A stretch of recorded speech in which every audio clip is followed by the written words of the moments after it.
I've never been the type to post something like this, but after everything that happened, I feel like I need to get it off my chest. For context, I work for a mid-sized logistics company based out of Houston, Texas. We handle supply chain management for a lot of regional retailers. Basically, if you've ever gotten a shipment of furniture or electronics from a store in Texas, chances are my company helped move it. My role is operations coordinator, which means I'm the guy making sure shipments go out on time, paperwork is handled, and truck drivers get the routes they need. It's stressful, but I'm good at it. I've been at this company for nearly 7 years. I'm not bragging, but I was always the reliable guy. Never late, never cutting corners, the one who stayed behind to make sure a shipment didn't get screwed up. My record was spotless. At least until my boss, let's call him Richard, fitting, right, decided to make my life hell. Richard was the kind of guy you meet once and instantly know he's trouble. The kind of boss who talks about loyalty but throws employees under the bus the moment something goes wrong. He's slick, always in an expensive suit, Rolex on his wrist, and a fake smile plastered on his face. But behind that smile, he was the biggest snake I've ever known. I tolerated him because that's corporate life, right? You learn to smile back, say yes sir, and keep your head down. But Richard crossed a line when he started targeting my wife. My wife, Emily, is the kindest person you could ever meet. She's a nurse, works insane shifts at a local hospital, and still somehow finds the energy to be there for me. We've been married 10 years, and she's been my rock through everything. She's not flashy, not someone who craves attention, which is why it made me sick when she told me what Richard had been doing. It started small. At company events, he'd make comments about how lucky I was to have her. Nothing inherently wrong with that, until it escalated. Emily confessed one night, hesitating, that Richard had started texting her. He'd gotten her number from the employee contact sheet, something he absolutely should not have done. And at first it was innocent. How are you doing? But then the messages got suggestive. Things like, if you ever get tired of operations boy, you know where I can find me, winky face. Bet he doesn't appreciate you like I would. Lunch, just us. Don't worry, I won't tell. Emily shut him down every time. She told me she blocked him, but he found ways to corner her at company parties, charity events, even once at the hospital where she works. He just happened to be in the neighborhood. When she told me all this, I was furious. But here's the thing, you don't just go up against your boss without proof. If I confronted him, he'd deny it, maybe spin it around to make it look like Emily was leading him on, or worse, that I was being unprofessional by dragging my personal life into work. And if I went to HR, Richard practically owned HR. He played golf with the HR director every weekend. So I told Emily, don't worry, I'll handle this, but we need to be smart. That's when the work sabotage started. Out of nowhere, Richard began nitpicking my reports. Suddenly, shipments I had triple-checked were missing paperwork. Routes I'd approved weren't efficient. He'd call me into his office with his smug grin and ask questions like, "Are you sure you're cut out for this role? Maybe you've been here too long." One day, a massive order for a retail client got delayed. I knew I had signed off on it. I had the emails, the timestamp, everything. But somehow, the final approval went missing from the system. Guess who was the first one to point it out to upper management? Richard. He CC'd everyone on an email saying, "This kind of oversight is unacceptable. We need people we can rely on." It was crystal clear. He was setting me up. Emily noticed the stress I was under and begged me not to let him win. I wanted to quit her. God, did I want to. But something in me snapped. I wasn't gonna let this slimy bastard take my job, harass my wife, and walk away clean. So, I started digging. At first, I only planned to collect proof of his harassment toward Emily. Texts, voicemails, anything I could get. But the deeper I dug, the more I realized Richard wasn't just a creep. He was dirty, real dirty. One night, after Emily went to bed, I stayed up combing through old emails and system logs. I had access to shipment records dating back years.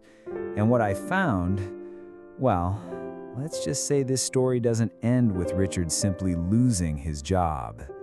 This was just the beginning. After that night of combing through old shipment records, I couldn't shake the feeling that Richard wasn't just trying to screw me over at work. He was covering his own tracks.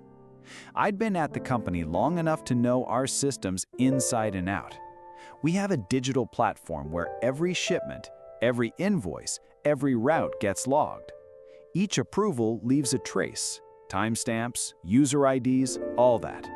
Most people don't bother looking deeper than the surface, but I wasn't most people.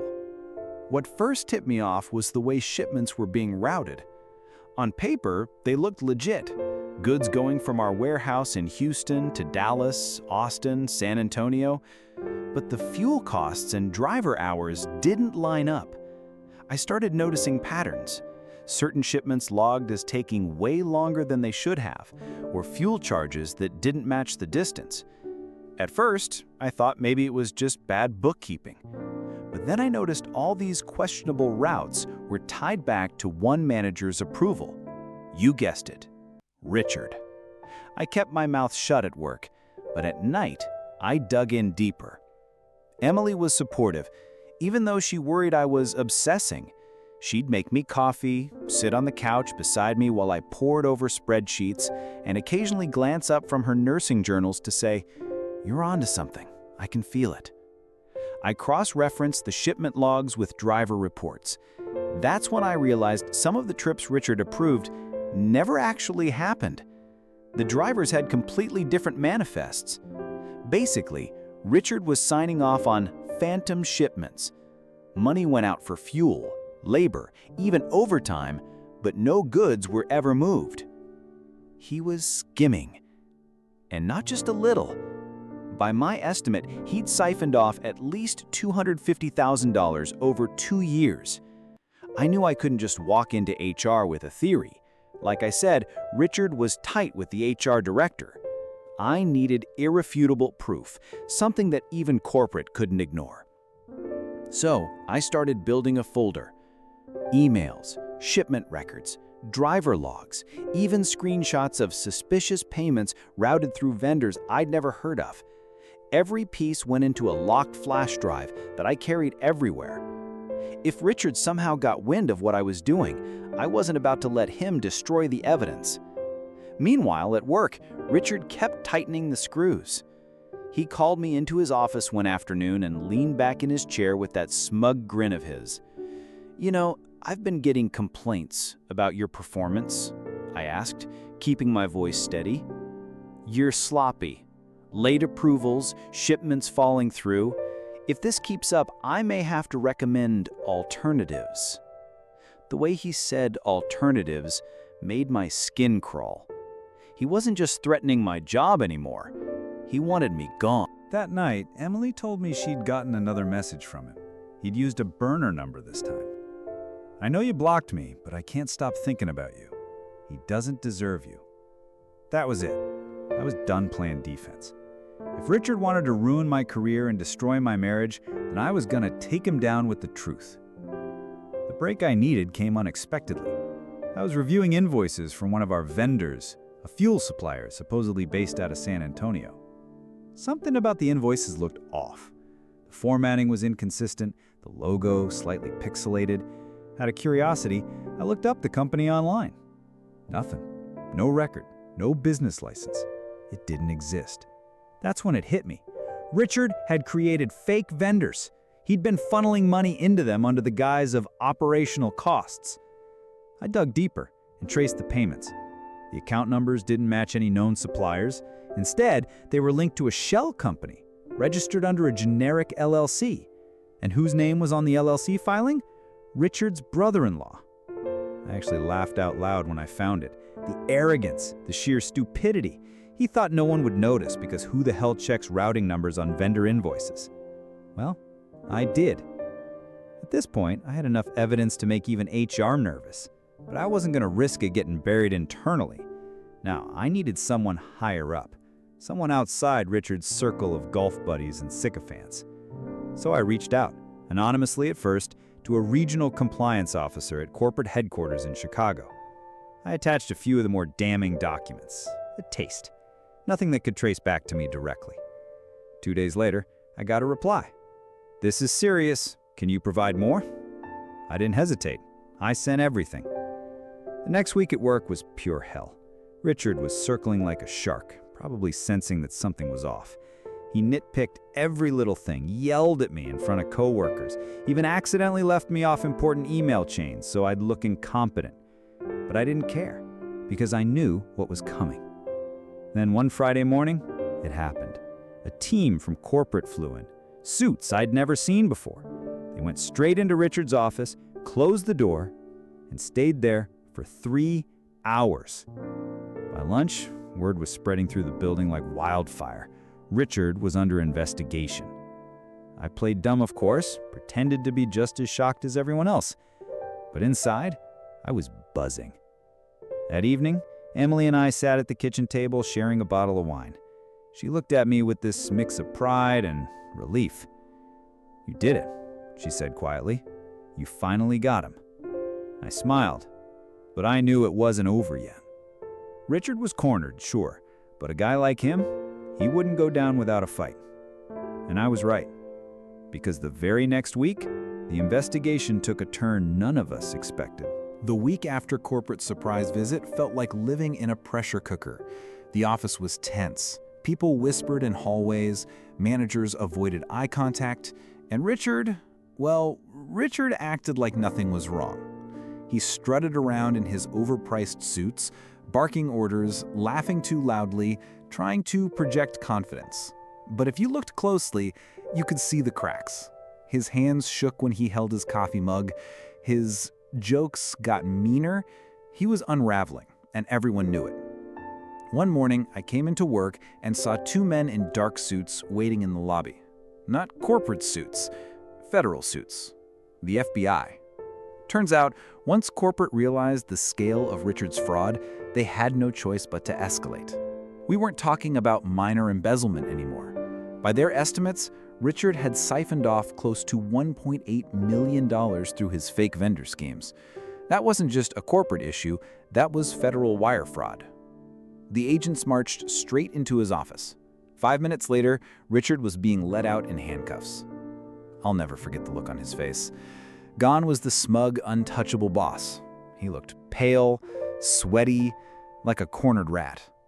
Employees actually stopped working to watch. A couple of people even clapped quietly as he was escorted out. Me? I kept my head down, hiding the biggest grin of my life. Of course, the fallout didn't stop there. The FBI seized his computer, his emails, even his phone records. That's when Emily finally got justice too. They found everything. The burner numbers, the texts, the emails he thought he deleted, the harassment, the manipulation, the attempts to blackmail me by sabotaging my work. It was all in black and white. When the agents interviewed Emily, she cried. Not because she was scared, but because she was relieved someone finally believed her. They promised her his behavior would be part of the case. For the first time in months, we both felt like we could breathe again. A few weeks later, corporate held a company-wide meeting. The regional VP stood at the front of the room, all stern-faced, and announced that Richard had been terminated effective immediately and was facing federal charges. He didn't mention my name, which was fine by me. I didn't need the spotlight. Watching Richard's empire collapse was enough. But the best part? The company actually promoted me. They said they needed someone reliable to step in and help stabilize operations. The same guy Richard tried to paint as incompetent was suddenly the one they trusted to clean up his mess. Life's funny that way. The trial dragged on for months. Emily and I didn't have to testify. Our statements and the FBI's evidence were more than enough, but I followed every update.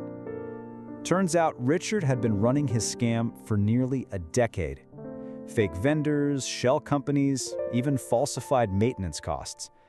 He used the money to fund his luxury lifestyle, vacations to Cabo, a brand new BMW, a lake house. The jury didn't buy his excuses for a second. Guilty on multiple counts of wire fraud, embezzlement, and harassment. The judge sentenced him to 12 years in federal prison. 12 years. When I read the verdict, I felt this wave of satisfaction I can't even describe. Not joy exactly, just this deep sense of balance, justice. Looking back, I realize how close I came to losing everything. My career, my marriage, my peace of mind. If Emily hadn't trusted me with the truth, if I hadn't trusted my gut to dig deeper, Richard might have destroyed us. But instead, he destroyed himself. Sometimes people on here ask, was it worth it, spending all those nights digging through spreadsheets, risking your job, stressing yourself out? My answer? Absolutely. Because the night Richard was sentenced, Emily and I opened another bottle of wine at our kitchen table, the same place where she first told me about his texts. She raised her glass and said, "Here's to snakes getting what they deserve." And for the first time in a long time, I laughed.